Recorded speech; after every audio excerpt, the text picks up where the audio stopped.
Warahmatullahi wabarakatuh. Ketemu lagi dengan Bagus Juan Maulana SKM dalam video tutorial manajemen program kesehatan. Teman-teman, saya akan menyampaikan materi tentang dasar-dasar analisis permasalahan kesehatan.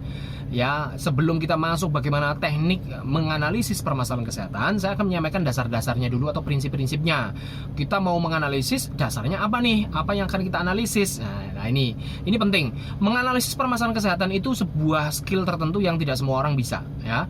Bahkan kalau Anda menyampaikan sebuah informasi tapi datanya data mentah, belum dianalisis kepada atasan Anda, kepada stakeholder Anda, bisa saja Anda datanya ditolak mentah-mentah, ya. Misalkan gini, Anda petugas surveillance, Anda menyampaikan data ada sebuah keracunan makanan, Anda sudah menangkap semua informasi, sudah menghimpun, Anda sudah mencari banyak data, mengumpulkan, collecting, lalu data mentah apa adanya, data yang begitu banyak, yang begitu acak Anda sampaikan kepada kepala puskesmas. Iki kepala puskesmasmu bingung, Mas, mau ngambil keputusan apa, orang datanya aja belum dianalisa, semua data Anda serap, semua Anda sajikan, begitu random, begitu acak, tidak dikelompokkan, tidak dianalisis, tidak dikategorisasikan. Lah kepala puskesmasmu bingung kalau suruh analisa, Mas, karena memang bukan tugas pokok fungsinya kepala puskesmasmu untuk menganalisa, Mas. Analisa itu programmer, Mas, tugas Anda. Jadi sebelum Anda menyampaikan informasi tersebut kepada puskesmas untuk diambil keputusan, untuk mengambil kebijakan, datanya itu harus sudah dianalisa. Jadi Anda menyampaikannya dalam hasil analisa, gitu loh. Ini loh Pak, analisa saya dari kejadian keracunan makanan. Ada beberapa anak yang menderita begini, mual-mual, muntah-muntah, sekian anak. Terus gambaran usia 1-4 tahun sekian anak, 5-9 tahun sekian anak, 10-14 tahun itu sekian anak. Lalu kejadiannya adalah mereka habis makan ini, 3 orang habis makan ini, 4 orang habis makan ini, pada jam berapa dan sebagainya. Nah, ini kalau sudah hasil analisa seperti ini, sudah jadi hasil analisa, ya, bukan data mentah yang ngacak seperti itu. Ini kepala puskesmasmu enak dalam mengambil keputusan. Oh, berarti kebanyakan adalah penderita ini, ya. Kalau penderita ini berarti butuhnya ini. Oh, kebanyakan adalah usia ini. Oh, laki-laki perempuan seperti ini. Oh, berarti habis jajan ini sekian orang. Oh, berarti kemungkinan mengarah ke sana. Oh, permasalahan ini berarti membutuhkan solusi dari sumber daya ini dan sebagainya. Enak gitu loh kepala puskesmasmu.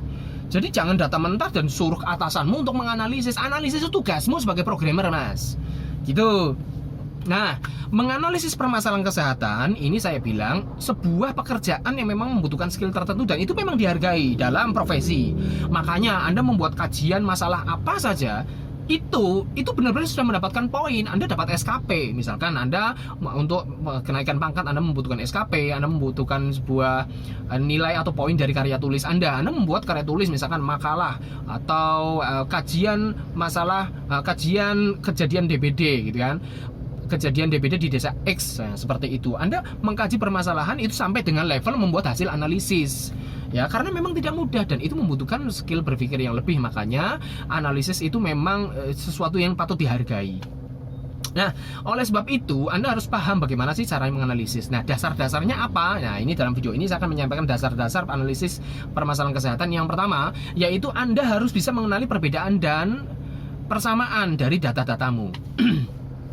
Sebelum Anda kategorisasikan, oh ini kategorinya ini dikategorikan, dikelompokkan berdasarkan dengan value atau nilai tertentu atau kelompok tertentu. Sebelum diorganize seperti itu, Anda harus mengenali datamu dulu, mengenali persamaan dan perbedaan. Ini diselesaikan dulu di tahap ini nih, sebelum kita sampai ke dalam bagaimana mengorganize. Di sini dikenali dulu nih, datamu itu ada yang sama atau yang beda. Jadi persamaan atau perbedaan dari data ini sangat penting. Ini adalah modal untuk bagaimana mengorganisasikan datamu, mengolah datamu. Nah, gitu ya. Perbedaan atau persamaan. Nah, ini penting.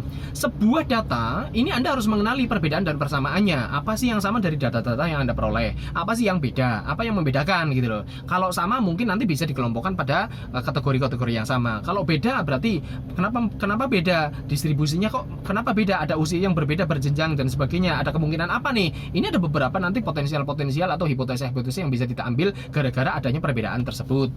Nah, gitu. Kalau datanya itu tidak Anda kelompokkan dulu, mana sih yang sama, mana sih yang beda, ini semua data sama dan beda semua Anda sajikan, ya nggak bisa Anda mengkategorisasikan. Bagaimana Anda mengolahnya itu pasti gagal, gara-gara Anda tidak mengenali persamaan dan perbedaan data Anda. Sebuah informasi menjadi informasi karena kita tahu perbedaan dan persamaan dengan yang lain. Misalkan Kita tahu ada warna merah karena kita tahu ada warna yang lain, Mas.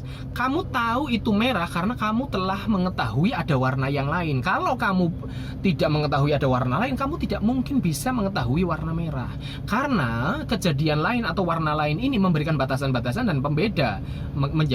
Makanya warna merah ini menjadi hakiki bagi Anda, gitu loh. Merah ya merah, menjadi definisi operasional tersendiri yang namanya merah itu seperti apa. Karena tidak seperti yang kuning, tidak seperti yang putih, tidak seperti yang hijau dan sebagainya. Jadi pembeda ini membuat si merah ini menjadi hakiki, menjadi tersendiri, definisi operasional tersendiri, karena si pembeda ini memberikan batasan-batasan, gitu loh.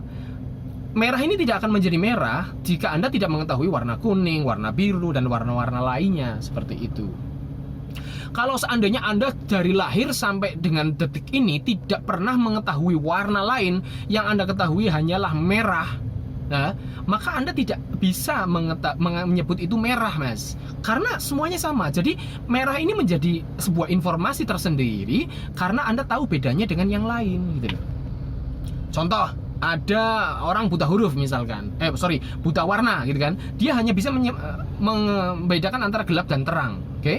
Gelap dan terang, dia bisa mendefinisikan gelap saja itu karena dia tahu ada yang namanya terang. Coba kalau misalkan hanya gelap saja dari awal lahir sampai dengan sekarang, dia nggak mungkin bisa ngomong bahwa itu adalah gelap, Mas. Dia bisa ngomong gelap karena dia tahu ada terang, gitu kan. Jadi karena ada pembeda sehingga ini dibedakan dengan yang lain, gitu loh. Kalau dalam bahasa ilmu kalam atau ilmu tauhid, bagi Anda yang ngaji tauhid itu kan ada istilah wajib akli, mustahil akli, jaiz, gitu kan. Wajib itu adalah yang menerima thubut tapi menolak nafi. Mustahil itu yang menerima nafi tapi menolak thubut. Kalau jaiz itu bisa menerima thubut, bisa menerima nafi. Nah, ini thubut dan nafi itu adalah, thubut adalah X, nafi adalah apostrof X, gitu loh. Kalau dalam bahasa matematika seperti itu. Misalkan ini adalah konteks apa yang kita sebut, ini adalah X atau thubut. Nafi adalah sesuatu atau konteks di luar konteks yang awal tadi, sesuatu yang lain yang membedakan dengan konteks yang awal tadi, seperti itu, X dan apostrof X. Nah, gitu. Kita harus mampu membedakan seperti itu sehingga menjadi informasi yang utuh. Nah, misalkan kayak gini, saya sebut ini adalah bolpen. Kenapa? Ya karena bolpen adalah sebuah satuan ini.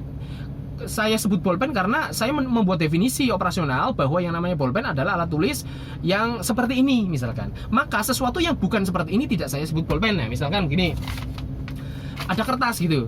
Ya, ini perbedaannya udah jelas. Saya sebut ini bolpen dan ini pasti bukan bolpen. Terus misalkan ada bolpen dan ini botol mineral, gitu. Ya, ini perbedaannya sudah jelas saya definisikan dalam pikiran saya. Yang saya sebut bolpen adalah yang seperti ini. Kalau bukan benda yang seperti ini, maka tidak akan saya sebut bolpen. Nah, karena kita sudah tahu definisinya sudah jelas, maka saya udah bisa membedakan, oh ini beda. Maka kalau saya mau menganalisis, tidak akan ini saya seragamkan dalam sebuah kelompok kategori yang sama. Seperti itu loh, Mas. Perbedaan persamaan. Jadi begitu Anda mendapatkan data banyak, amati, Mas. Ini persamaannya apa, perbedaannya apa. Misalkan, oh ada kejadian keracunan makanan, oh ada 5 penderita. Yang 5 penderita ini ada 2 orang yang muntah-muntah dan diare, tapi 3 orang ini cuman muntah-muntah. Nah, oh berarti ini ada yang sama, ada yang beda. Yang ini juga, yang 2 orang ini sama-sama muntah tapi ada plus diarenya. Nah, dengan adanya persamaan-persamaan ini Anda bisa menggunakan kategorisasi atau pengelompokan. 3 orang muntah-muntah, 3 orang muntah-muntah plus diare, seperti itu. Nah, dengan seperti ini nanti hasil analisanya membuat sebuah pemaknaan atau interpretasi. Oh, yang 2 orang ini seperti ini ya, kok sampai diare ya? Ada apa sih? Apa yang membedakan kok kenapa 3 orang ini tidak sampai diare, atau kok 2 orang ini bisa diare? Jangan-jangan makanan yang mereka konsumsi beda, atau ada tambahannya makanannya dan sebagainya. Makanannya apa yang dikonsumsi? Lalu jam berapa saja mereka makan makanan tersebut? Kenapa kok menimbulkan sebuah efek yang berbeda? Yang 2 orang ini ada diare, yang 3 orang tidak ada diare, dan sebagainya, gitu loh. Jadi dari persamaan dan perbedaan akan membuat sebuah mapping permasalahan yang sehingga akan membuat otak kita bertransendental atau melakukan hipotesa-hipotesa dalam penelusuran permasalahan secara lampaunya, secara riwayat historisnya sebelumnya ada apa dan sebagainya, sehingga kita juga akan membuat kita berpikir ke depannya. Ini ke depannya gimana nih kalau misalkan ada yang diare dan hanya sekedar mual-mual muntah, berarti solusinya apa? Berarti tata laksananya apa? Pasti beda lah antara yang diare dan tidak diare, tata laksana kasusnya juga berbeda. Seperti itu, Mas. Jadi dari awal ini kita harus tahu perbedaan dan persamaan data yang kita peroleh. Itu dulu. Terima kasih. Assalamualaikum warahmatullahi wabarakatuh.